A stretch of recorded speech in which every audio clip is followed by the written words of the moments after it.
Unang-una po, mukhang sinisisi pa po niya ang naging kalagayan niya at ang kinahinatnan niya kay Pangulo at sa administrasyon. Unang-unang tanong, ano po ba ang kanyang pruweba? Kwentong walang kwenta, kwentong barbero. Una po, hindi naman po yata niya kasama ang Pangulo nang siya ay nakipag-deal sa Whirlwind at sa Lucky South 99. Hindi rin po niya kasama ang Pangulo nang siya ay naglakad ng permit or license ng Lucky South 99. Hindi rin po yata niya kasama ang Pangulo nang ito ay magbukas ng isang joint account kasama si A.R. de la Serna.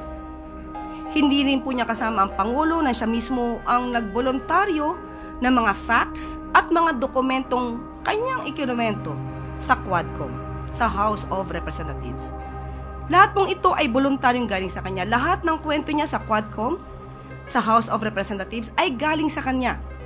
Sinabi niya meron siyang SALN, meron siyang BIR records, meron siyang mga extrajudicial settlement ng kanyang auntie at meron din siyang mga dokumento patungkol sa contract of trust with a certain attorney Percival.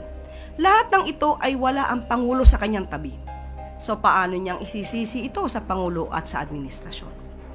So sa mga ganitong klaseng obstructionist, sana po ay ihinto nila at maging tunay na Pilipino.